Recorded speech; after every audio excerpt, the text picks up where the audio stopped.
Alright, so welcome to the fourth video in this series on harmony. In the last video, we discussed chord extensions and how to use them in functional harmony and voice leading. In this video, we are going to quickly tackle modal harmony and borrowed chords. We'll discuss what the modes are, why they're helpful, and how to borrow chords from them. As a heads up, I've already done a video that goes in depth on the different modes, so this video will be treated as more of a practical review. If you're interested in going a bit deeper into the music theory of modes, you can watch my other video using the link in the corner of this screen. Before we get started, I want to give a quick shout out to my amazing patrons who are helping to make videos like this possible. If you're interested in becoming a patron, the link is in the description of this video. All proceeds go towards helping me make tuition payments for school. And with that, let's get started with a quick review of the modes. Now, modes are basically a series of relative scales, or scales that share the same notes, just in a different order. For example, C major, D Dorian, and E Phrygian are all modes that share the same notes. But C major starts on C, D Dorian starts on D, and E Phrygian starts on E. So these scales are said to be relatives of each other. Some of the most common modes are the 7 Greek modes: the Ionian, Dorian, Phrygian, Lydian, Mixolydian, Aeolian, and Locrian. You can remember them using the acronym, I don't particularly like modes anyway, lady. Each mode has its own unique personality and emotions that are associated with them. For example, Ionian, as the major scale, it's considered happy and upbeat. Dorian is considered melancholy, but a little bit hopeful. And Lydian is considered to be upbeat and quirky. These are, of course, all very subjective descriptions. However, with that being said, they are commonly accepted and widely used in these contexts within many different genres of music, especially film scores.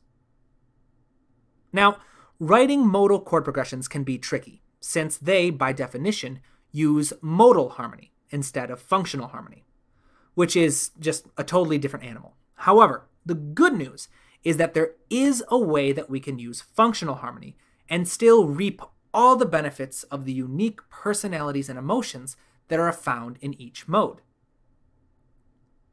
Before we go any further, I'm going to say one last time that if you want a more in-depth explanation of the Greek modes, you can use the link in the corner of this screen to find my video on that topic.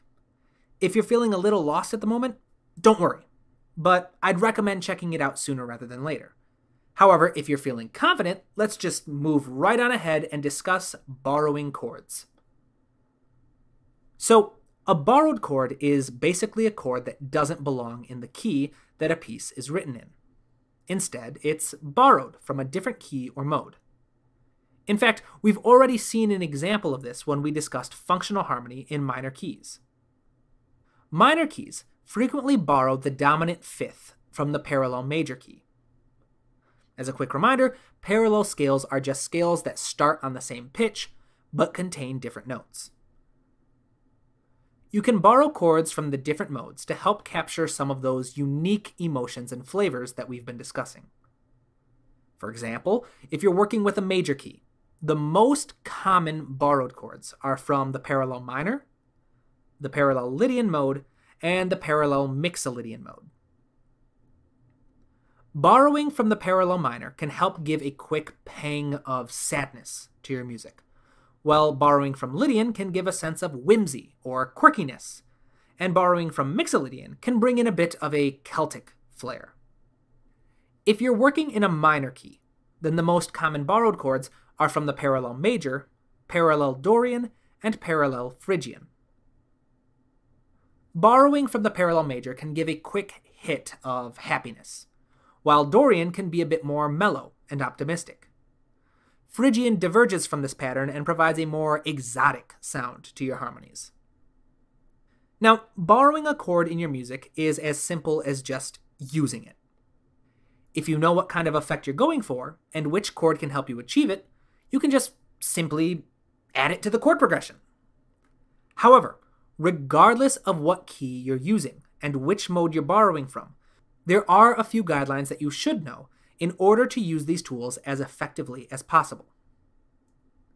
Number one is that borrowed chords are at their most effective only after you have firmly established what key you're working in. Make sure that you've written a few diatonic chords before you throw in a borrowed chord. If you haven't taken the time to establish your key with functional and diatonic harmony, then borrowing a chord, it might not be as impactful as you had hoped for. Number two is borrowing chords works best if you just use one borrowed chord at a time. Use your borrowed chord and then return to the diatonic chords at your disposal. Now, of course, you're free to do whatever you want, but if you use too many borrowed chords in a row, you run the risk of sounding like you just suddenly switched keys instead of getting the quick and temporary emotional shift that you were looking for. And that's pretty much it.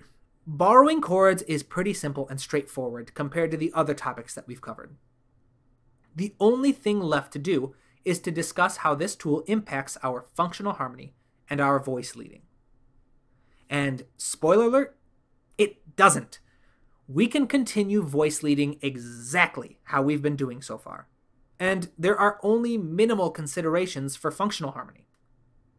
Basically, the function of any borrowed chord remains the same as it would for the diatonic chord that uses the same root. For example, in the key of C major, the major 4 chord has a subdominant function. If we borrow the minor 4 from the parallel minor, it would also carry a subdominant function because they're both built from the same scale degree. Make sense? And with that, we've reached the end of yet another video in this series. I hope it's been helpful. If you enjoyed the video, please like and subscribe to the channel and share it with anyone else that you think might find it useful. Once more, I want to say thank you to my amazing patrons for your wonderful support of this channel. I also want to thank each and every one of you who are watching these videos. Your support and incredibly kind comments, emails, and messages just mean the world to me. It boggles my mind to know how many of you actually enjoy my videos, and it makes me really excited to just keep putting out new content. So with that, until next time, keep studying, keep working hard, and as always, keep writing new music.